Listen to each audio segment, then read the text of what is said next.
Hello guys, welcome to my channel. V3 changes are finally out. Yes, these are V3 changes. Actual 2 weeks worth of changes, I would say. A lot of changes. If there's something you don't understand or anything like that, feel free to ask in the comments down below. Or even better, feel free to ask me on my streams. I stream every single day on Twitch/YouTube. We'll try our best to answer as best as we can. But there's definitely a lot of changes here. Let's begin first with the Yanagi changes. Her basic attack did not receive any changes to damage multipliers. However, the buff duration now is from 6 to 8 seconds after switching the stances. Now her basic attack also has some additional effects on top. This used to be from M1 and they put it into her base kit. Her stance bonus from upper stance bonus, upper chord, I don't know how to pronounce this, I'm sorry. Increased resistance to interruptions and gives 10 electric damage during basic attacks. And the lower stance bonus increases interruption level and gives 10% penetration ratio during basic attacks. So this is a nice thing to have on top.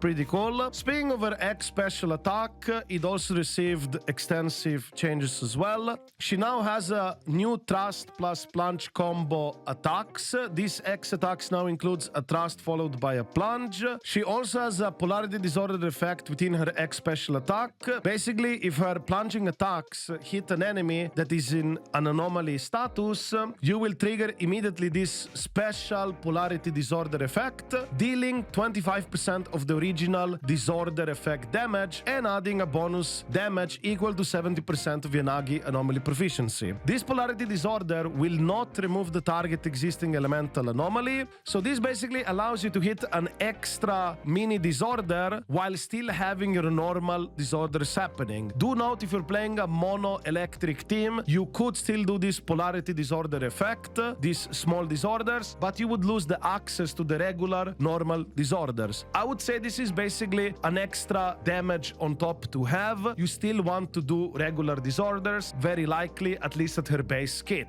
She also has, of course, new damage scaling multipliers split between the thrust and plunging attacks. And now let's talk about core passive ability. It also received some significant change. Now it's basically after Yanagi uses her X special attack, whenever any character in the team inflicts the disorder status on an enemy, the damage multiplier of the disorder is increased by 400% for 15 seconds. No longer this is just for Yanagi, but anybody within the team that inflicts the disorder status to get this multiplier boost, which does open more team possibilities for Yanagi, but Burnice is still going to be very, very good for her. So it is unfortunate the multiplier nerfed had to happen, but at least now you have more flexibility. And also when X special attack hits an enemy, Yanagi electric damage against that target is increased by 20% for 15 seconds. Her additional ability also got changed. The anomaly build-up rate has been decreased from 70% to 45%, but the duration is increased from 6 seconds to 8 seconds. And also this buff itself will be activated after switching stances, and it's only gonna be applied for basic attacks. It's unfortunate that the anomaly build-up has been decreased, but I believe it's still gonna be alright. Now let's also talk about her Mindscape changes. Like already mentioned before, her Mindscape 1 went into her base kit. Meanwhile, the new Mindscape 1 is from her Mindscape 2, and now her Mindscape 2 is altogether new, from my understanding. Basically, her M1, it's an inside buff stack, up to 2 stacks whenever any team member triggers anomaly, and if she has at least 1 stack of this inside buff, she will have anomaly proficiency buff by 80 points. And also, if she does get attacked, she will consume 1 stack of this inside buff and have invisibility for 1 second, but you just want to have 1 stack of this buff or more to have that 80 anomaly proficiency. As for her M2, now during the X special attack, the electric anomaly build-up rate from the rapid thrust is increased by 20%, and when the rapid thrust hits an enemy, by holding the special attack button, so you have the ability to hold the button, you can consume an additional 10 energy to perform another thrust attack. If energy is not enough or you stop holding the button, she will automatically transition position to the last hitting attack, falling attack, whatever you want to name it. And when plunging attack hits an enemy under an anomaly status, this is from her X special skill, and you trigger that polarity disorder effect, the damage multiplier of that will be increased by 45% of the original disorder effect. For each additional thrust attack performed, the damage multiplier increased by an extra 5%. This additional damage increase can be triggered up to 4 times. So I would say that with M2, there might be a better possibility of a mono electric team, because then this polarity disorder would potentially hit harder. But even then, I still believe that having that regular disorder within your team would still be very beneficial and very good, even with her M2 most likely. As for her M4, whenever she inflicts anomaly status damage on an enemy, it will apply a revealed effect on the enemy, lasting for 15 seconds. And while under this revealed effect, enemy take attacks with a 16% increase in penetration for each hit they receive. So effectively,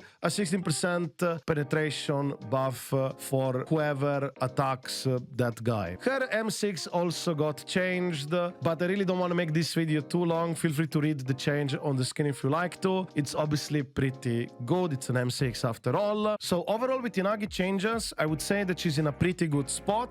She's gonna work with more team options than before, not just being stuck with Burnice, but definitely Burnice is still going to be really good for Yanagi. They also reduced her anomaly buildup by a bit, so her V engine will definitely be more enticing, which does provide that 30% anomaly buildup. But I definitely do like that she has this special polarity disorder effect now. I think it spices her kit much more. And also now I like that you have the ability that anybody in the team who inflicts disorders will have that disorder damage multiplier boosted, as long as Yanagi used X special attack, so you have that buff in the first place. But nevertheless, it's very good. And now let's talk about Lighter changes as well. Lighter also received some significant changes. Let's go over the multiplier changes first, because these are the fastest. As you can see, his normal attack overall received slight multiplier buffs. They also buffed the days multiplier of it as well, which is very nice. His X special attack also got buffed from damage and days multiplier, which is also very cool. His chain attacks and finishing move also received days and damage multiplier buffs. Really good changes for Lighter, because he's already strong stunner, and this only makes him even better.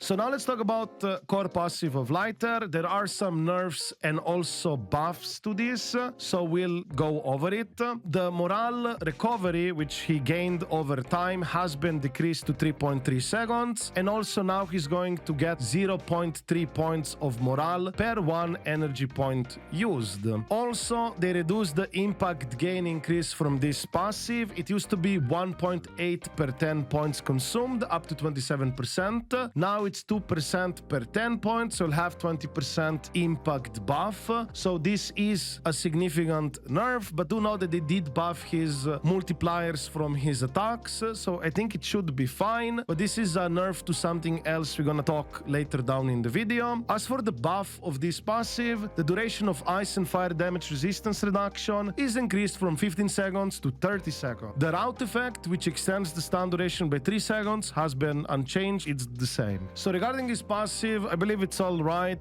I do like that they have the 30 seconds duration for that ice and fire damage res reduction. It's much more comfortable for your rotations, I would say. Now it's going to be much more easier with that. I do like that the route effect, the 3-second stun extension, has not been touched or anything like that.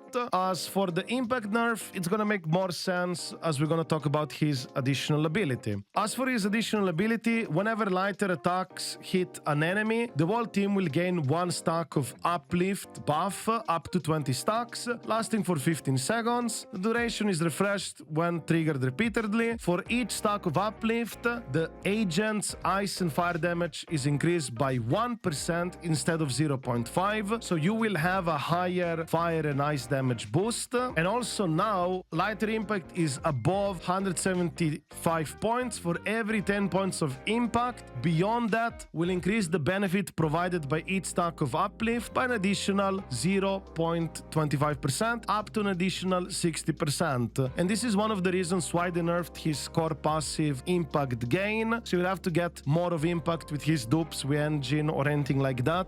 So you would get more out of this fire ice damage boost. But nevertheless, this is pretty good because you can get quite a decent amount of fire and ice damage boost for your team with this one. As for lighter Mindscape changes, basically his M1 and M2 got switched around. His new M1 as an M1 is pretty good value. It does provide a nice 10% extra ice fire damage reduction, and also the stun increase from route debuff. It goes from 3 to 5 seconds, not 3 plus 5, but just 3 becomes 5. So M1 is pretty valuable. As for the M2, whenever the route effect is applied to an enemy, the core passive combustion agent is triggered and the day's vulnerability multiplier is increased by an additional 35%, and the ice and fire damage boost provided by the uplift in the additional ability fired up increases its maximum from 60 to 80%. I would say that now M1 seems quite interesting because the old M1, which is now M2, did receive a multiplier nerf, I believe, so it's not as enticing as it used to be, but nevertheless, it's all right. And lastly, his M6. This one also received some changes. Feel free to look at the screen. I really don't want to focus too much on this one, but generally, as you already know, M6 dupes for S-rank characters, especially the rate-up characters, are always pretty strong, so that's that. So overall, with lighter, I would say that those slight multiplier buffs to damage days are pretty nice to have. The fire and ice team damage bonus is quite very nice, but you have to keep in mind that you do need more impact to get that value, and that would be basically his V engine slash Mindscapes. But nevertheless, lighter is in a very good spot, I would say. So overall, with all of these V3 changes, which is effectively 2 weeks of changes, I would say they're pretty nice. I do like them. I like how Yanagi is turning out to be, and I also like that they're keeping lighter more or less as he is, which is also pretty cool. So yeah, I guess this is it for this video, and if you're still confused or don't understand something, or I got something wrong, feel free to write it down in the comments. And of course, if you like this video, don't forget to give it a like and subscribe to my channel for more content like this. I wish you a wonderful day and see you in the next video.